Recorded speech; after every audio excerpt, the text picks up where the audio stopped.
Halo teman-teman semua, kali ini kita akan belajar tentang kebijakan dan inovasi teknologi informasi dan komunikasi atau yang disebut dengan TIK.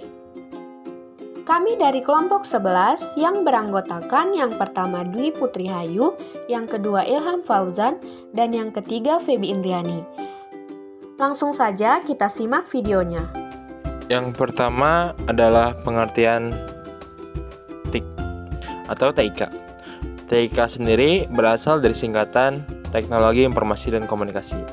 Jika dalam bahasa Inggris menjadi Information and Communication Technologies, atau jika disingkat menjadi ICT. Kata teknologi berasal dari bahasa Yunani, teknologia, atau tekne. Kata tersebut memiliki arti keahlian, dan teknologia memiliki arti pengetahuan. Dalam pengertian secara sempit, bisa diartikan teknologi adalah sesuatu yang mengacu kepada objek benda. Objek tersebut digunakan untuk memudahkan aktivitas manusia. Lalu selanjutnya ada secara terminologi. Pengertian TIK merupakan sebuah proses dalam menyampaikan suatu informasi. Informasi akan disampaikan melalui berbagai pengolahan data. Pengolahan data tersebut akan melibatkan pengiriman dan penerimaan informasi menggunakan berbagai simbol tertentu. Sedangkan menurut Kemendikbud, TIK adalah teknologi informasi dan komunikasi yang membuat semua teknologi yang akan berhubungan dengan penanganan sebuah informasi. Nah, untuk materi yang pertama yaitu konsep e-learning. E-learning merupakan suatu jenis sistem pembelajaran yang memungkinkan tersampaikannya bahan ajar ke siswa dengan menggunakan media internet, intranet, atau media jaringan komputer lain. E-learning adalah proses learning atau pembelajaran yang menggunakan atau memanfaatkan information dan communication technology atau yang disebut ICT sebagai tools yang dapat tersedia kapanpun dan dimanapun dibutuhkan sehingga dapat mengatasi kendala ruang dan waktu.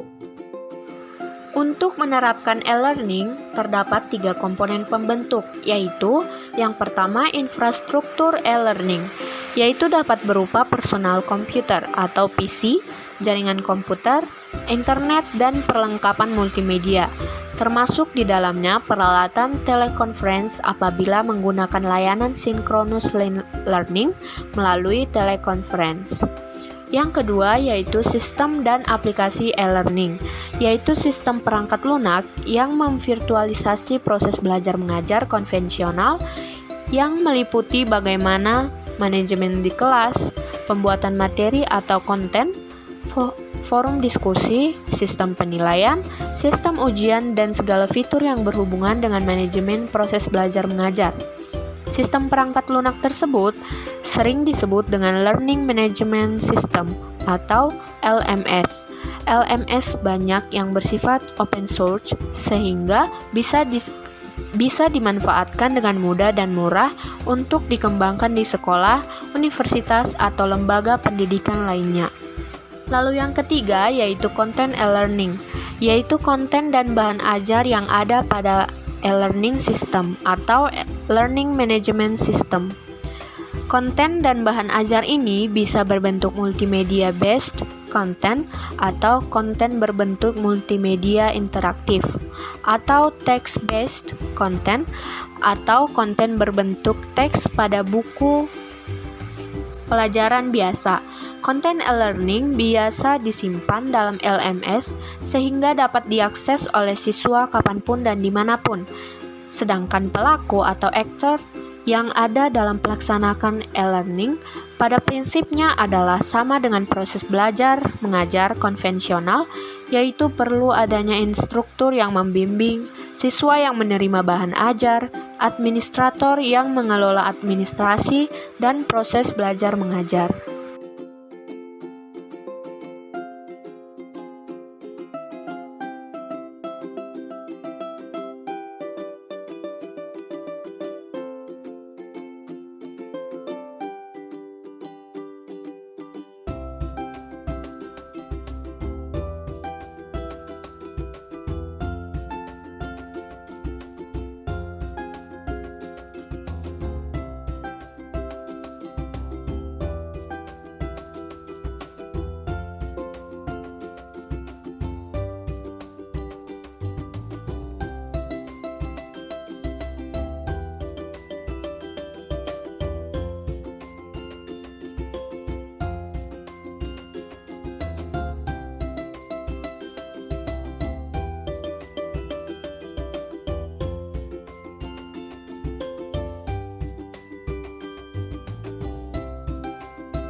Di sini ada fungsi e-learning terhadap kegiatan pembelajaran.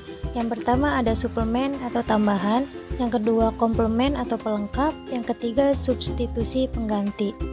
Selanjutnya, pemanfaatan e-learning di sekolah diharapkan mampu meningkatkan mutu pendidikan di Indonesia dengan fokus pengembangan e-learning menurut Gani tahun 2006. Yang pertama, mendukung program wajib pendidikan dasar 9 tahun yang dicanangkan pemerintah. Yang kedua, mendukung program pendidikan jarak jauh atau PJJ. Yang ketiga, memberi solusi masalah pendidikan karena kendala akses informasi dan komunikasi. Yang keempat, pemerataan kesempatan belajar. Yang kelima, peningkatan mutu pendidikan. Dan yang terakhir, ada peningkatan mutu sumber daya manusia.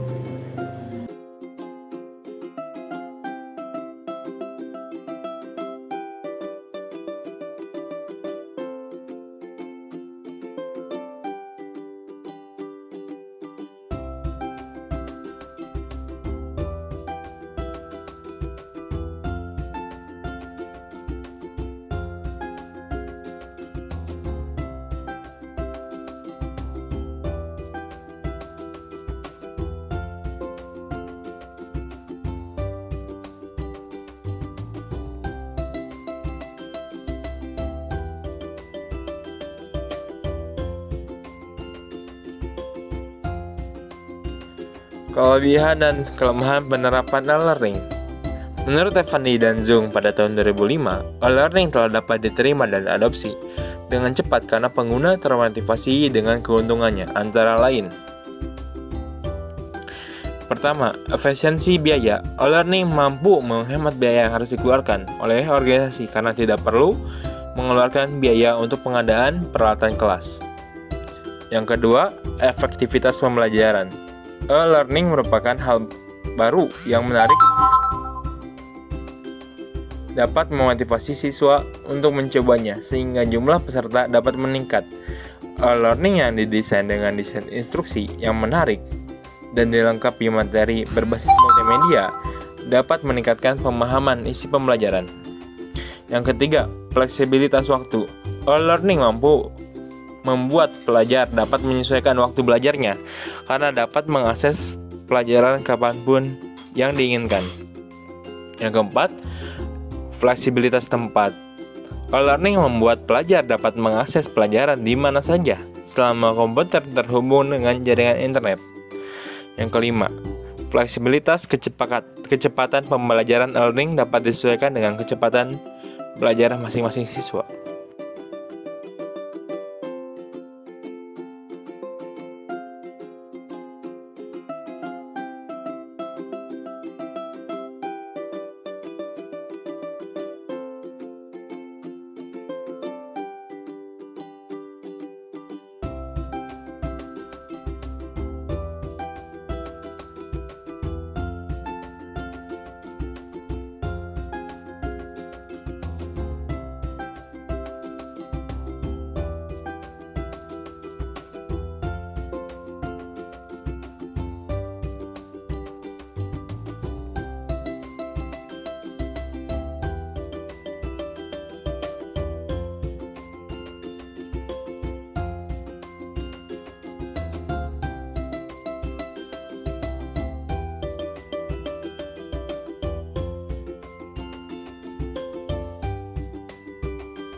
Penerapan sistem pembelajaran berbasis e-learning juga masih menghadapi permasalahan, di antaranya pertama, masalah kesiapan. Institusi penerapan e-learning menuntut kesiapan institusi atas segala konsekuensinya. Institusi harus menyiapkan perangkat, kebijakan, dan peraturan untuk penerapan e-learning, termasuk biaya. Yang kedua, masalah kesiapan instruktur. Permasalahan pada instruktur bukan hanya terletak pada kesiapan untuk mengubah sistem, pembelajaran konvensional ke e-learning.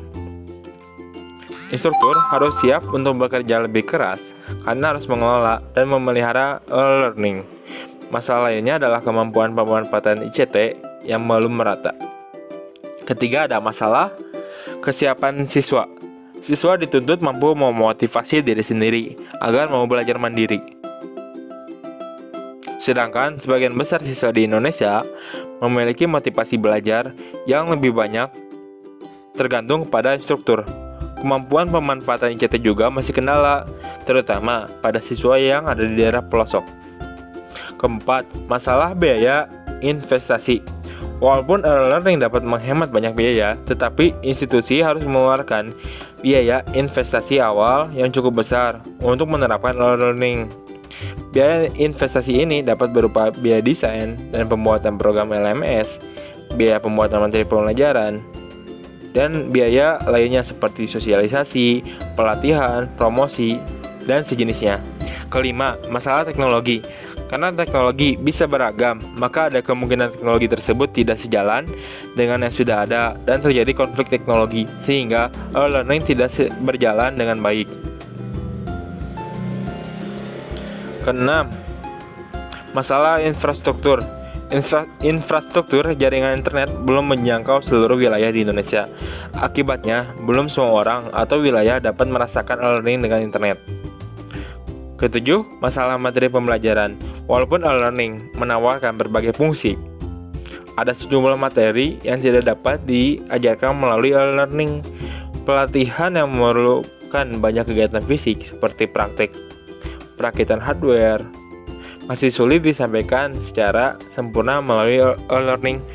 Dan terakhir, belum memadainya perhatian dari berbagai pihak terhadap penerapan pembelajaran terbuka dan jarak jauh atau open and distance learning melalui internet.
Demikianlah yang dapat kami paparkan. Semoga bermanfaat dan kami ucapkan terima kasih.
Lalu selanjutnya ada pengembangan model pembelajaran melalui internet. Sistem pembelajaran internet dapat dikembangkan menggunakan 3 cara pengembangan, yaitu pertama, menggunakan sepenuhnya fasilitas internet yang telah ada seperti email, internet relay chat, World Wide Web, search engine, dan sejenisnya. Kedua, menggunakan software pengembang program pembelajaran dengan internet yang dikenal dengan Web Course Tools, yang diantaranya bisa didapatkan secara gratis ataupun bisa juga dengan membelinya. Ada beberapa vendor yang mengembangkan Web Course Tools seperti WebCity, WebViews, Topclass, dan sejenisnya. Yang terakhir ada mengembangkan sendiri program pembelajaran sesuai dengan kebutuhan dengan menggunakan bahasa pemrograman seperti AESP atau Active Server Page dan sejenisnya.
Lalu selanjutnya ada klasifikasi model-model pembelajaran internet. Kegiatan belajar yang menggunakan komputer dinamakan CBI atau Computer Based Instruction.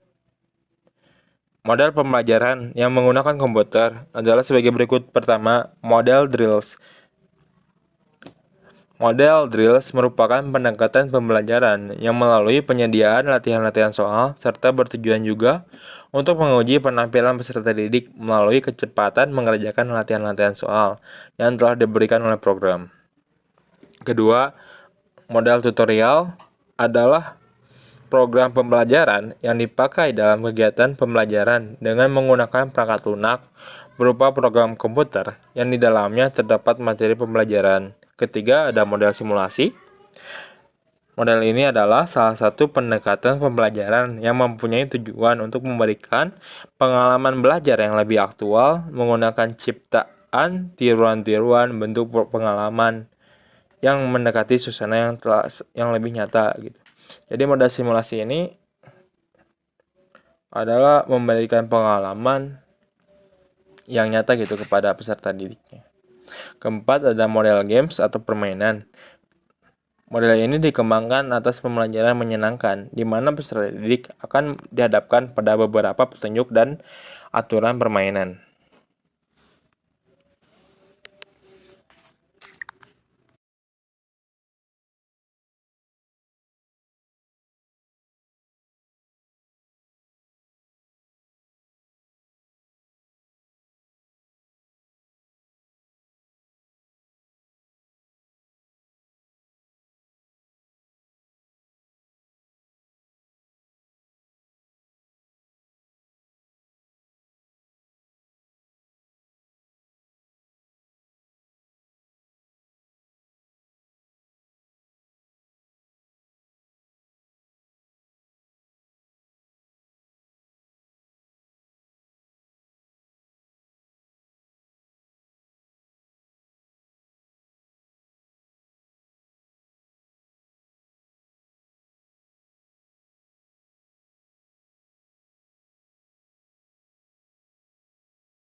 Selanjutnya di sini ada contoh kebijakan dan inovasi TIK atau Teknologi Informasi dan Komunikasi pada sekolah dasar.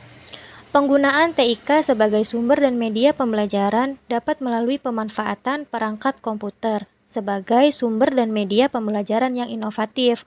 Diharapkan dengan penggunaan media ini dapat merangsang pikiran, perasaan, minat, serta perhatian peserta didik sedemikian rupa, sehingga proses pembelajaran dapat berjalan dengan baik. Selain itu, proses pembelajaran akan lebih efektif karena penggunaan TIK sebagai media pembelajaran memungkinkan teratasinya hambatan dalam proses komunikasi guru dengan peserta didik seperti hambatan fisiologis, psikologis, kultural, dan lingkungan.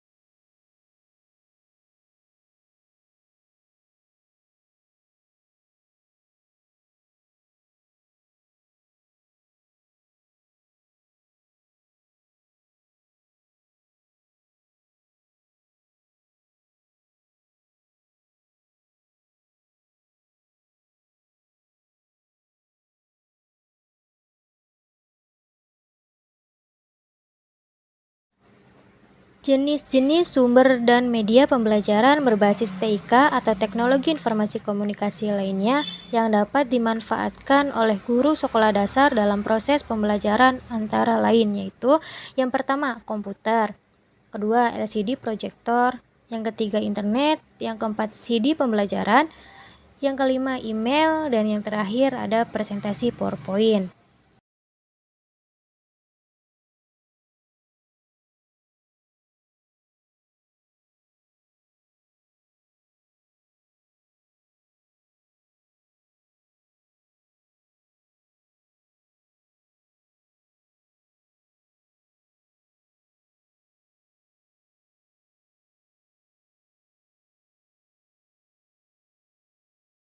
Dalam hal meningkatkan kemampuan penguasaan TIK bagi guru dapat dilakukan beberapa diantaranya dengan mengikuti kegiatan pelatihan atau seminar mengenai TIK, melengkapi sarana dan prasarana berbasis TIK guna menunjang pembelajaran. Selain itu, dengan mengadakan studi banding ke sekolah yang dipandang lebih maju dalam bidang TIK-nya.